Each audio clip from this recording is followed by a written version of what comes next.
जी class, अब हम question number 1 का पार्ट 8 करेंगे। The statement every integer greater than 2 is the sum of 2 prime numbers. ये एक स्टेटमेंट है कि हर जो इंटीजर है जो ग्रेटर देन 2 होगा वो सम ऑफ 2 प्राइम नंबर्स होगा, यानी 2 प्राइम नंबर्स को प्लस करें तो वो आए। यानी कि अगर हमारे पास 5 है तो हम देख सकते हैं कि 2 और +3 दोनों प्राइम नंबर्स हैं, उनको हमने प्लस किया तो हमारे पास 5 आ गया।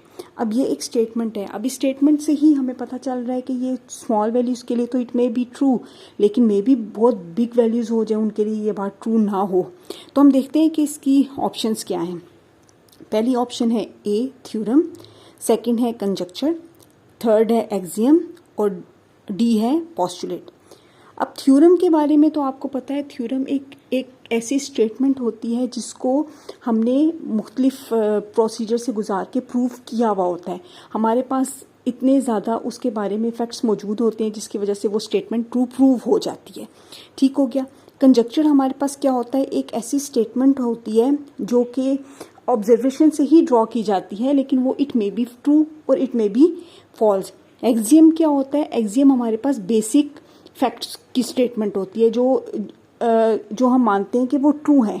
बेसिक फैक्ट्स लाइक सूरज मशरिक से निकलता है, एक लाइन जो है वो 2 पॉइंट्स से एक लाइन ड्रॉ की जा सकती है। इस तरह के जो बेसिक फैक्ट्स होते हैं जो हमें ऑलरेडी पता है, we don't need to prove them, वो एक्सियम्स होते हैं। और पोस्टुलेट भी एक्सियम्स ही होते हैं, लेकिन पोस्टुलेट जो है वो ज्योमेट्रिकल जो मैथ होता है उसमें उसके जो एक्सियम्स होते हैं उनको पोस्टुलेट कहा जाता है। तो अब इसके साथ साथ आप ये देख लें, मैंने थ्योरम के बारे में कुछ लिखा है और इन पॉइंट्स के बारे में सिर्फ इसलिए ताकि आपको ये याद रहे कि थ्योरम क्या है। A statement that is proof based on previous observations, यानी मुख्तलिफ प्रीवियस हमने ऑब्जर्वेशंस की थी, ठीक है, ऐसे हम लोगों ने प्रोसेस किया था, उसके बाद वो स्टेटमेंट बनी है तो वो प्रूफ स्टेटमेंट हो गया कि वो ट्रू है। तो ये एक तरह का एक कानून भी इसको कह सकते हैं, ठीक है। कंजक्चर क्या होता है, it is based on the observation but it is not proved. उसको हमने प्रूव नहीं किया होता, बस हम वो एक स्टेटमेंट होती है, मे be true may be not, ठीक है। और एक्सियम क्या होता है, बेसिक फैक्ट्स होते हैं। एक्सियम और पोस्टुलेट के बारे में मैं आपको बता चुकी हूँ।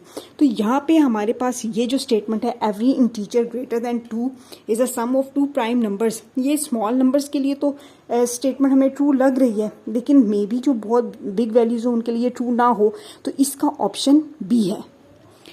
ठीक है जी। नेक्स्ट है हमारे पास 9 है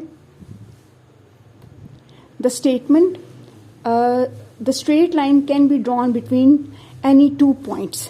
एक straight line can be drawn between any 2 points, 2 points लें, उनके दरमियान में हम एक स्ट्रेट लाइन ड्रॉ कर सकते हैं। ये तो एक बेसिक फैक्ट है, लाइन ड्रॉ ही तब होगी 2 पॉइंट्स से ही ड्रॉ होती है लाइन, तो ये तो बेसिक फैक्ट है, तो ये एक्सियम में आएगा। थ्योरम नहीं है, कंजक्चर नहीं है, ये एक्सियम है, बेसिक फैक्ट है, हमें मालूम है, तो इसकी ऑप्शन हो जाएगी सी।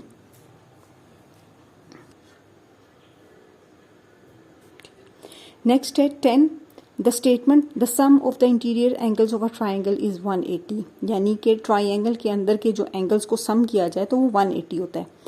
ये तो आप ये पाइथागोरस थ्योरम है, तो थ्योरम से पता चल रहा है कि ये थ्योरम है, ठीक है। ये 20 की ऑप्शन है, लेकिन ये वाली जो लाइन है, ये जो थ्योरम है, ये तो आपको ज़ुबानी याद करना है, ये आपको इसकी स्टेटमेंट और ये थ्योरम याद होना चाहिए। ये बहुत इंपॉर्टेंट थ्योरम है जो कि हम क्वेश्चंस में बहुत ज़्यादा यूज़ करते हैं। मेरा ख्याल है कि अब ये सारे क्वेश्चंस आपको अच्छी तरीके से समझ आ गए होंगे। नेक्स्ट वीडियो के लिए आप चैनल को सब्सक्राइब करो और बेल आइकन दबा दो ताकि नेक्स्ट वीडियो जब मेरी आएगी तो आपको पता चल जाए। Thank you.